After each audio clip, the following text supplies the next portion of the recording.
സർവീസിൽ നിന്ന് പിരിച്ചുവിടുന്നതുവരെ നിയമസഭയ്ക്കകത്തും പുറത്തും ഞങ്ങൾ ഈ സമരം തുടരുക തന്നെ ചെയ്യും. ഗവൺമെന്റ് എത്രയും പെട്ടെന്ന് നടപടികൾ സ്വീകരിക്കണം എന്ന് ഞങ്ങൾ ശക്തിയായി ആവശ്യപ്പെടുകയാണ്. വലിയ സമരങ്ങളിലേക്ക് കേരളം പോകാൻ പോവുകയാണ് ഈ വിഷയത്തിൽ.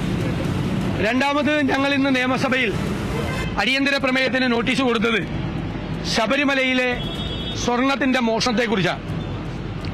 ശബരിമലയിലെ ദ്വാരപാലക ശില്പം, സ്വർണം പൂശിയ ശില്പം നന്നാക്കാൻ ചെന്നൈയിൽ കൊണ്ടുവന്ന് തിരിച്ചു വന്നപ്പോൾ 4 കിലോ സ്വർണമാണ് നഷ്ടപ്പെട്ടത് എന്ന് ഹൈക്കോടതി എന്ന് പറഞ്ഞിരിക്കുകയാണ്. 4 കിലോ സ്വർണം ഹൈക്കോടതി അറിയാതെ സർക്കാരിലെ ചിലരും ദേവസ്വം ബോർഡിലെ ചിലരും ചേർന്നിട്ടാണ് അയ്യപ്പന്റെ 4 കിലോ സ്വർണം കൊള്ളയടിച്ചിരിക്കുന്നത്.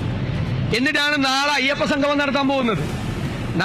ഈ അയ്യപ്പ സംഗമം നടത്തുന്നതിന് മുമ്പ് ഈ സ്വർണം എവിടെ പോയി എന്ന് ഉത്തരവാദിത്തപ്പെട്ട ആളുകൾ അയ്യപ്പ ഭക്തരോടും കേരളത്തിലെ വിശ്വാസികളോടും പറയേണ്ട ബാധ്യതയുണ്ട്. ഞെട്ടിപ്പിക്കുന്ന വെളിപ്പെടുത്തലാണ്. അയ്യപ്പന്റെ സ്വർണ്ണം അടിച്ചുമാറ്റിയ ആളുകളാണ് സർക്കാരിലും ദേവസ്വം ബോർഡിലും ഇരിക്കുന്നത്. അയ്യപ്പന്റെ 4 കിലോ സ്വർണ്ണം അടിച്ചുമാറ്റി. അതിന്റെ പാപം മറയ്ക്കാൻ വേണ്ടിയിട്ടാണോ അയ്യപ്പ സംഗമം നടത്തുന്നത് എന്ന് സംശയം തോന്നുന്ന രീതിയിലാണ് അയ്യപ്പ സംഗമവുമായിട്ട് ഇപ്പോൾ വന്നിരിക്കുന്നത്. UDF 3 ചോദ്യങ്ങൾ ഉയർത്തിയിട്ടുണ്ട് അയ്യപ്പ സംഗമത്തിൽ.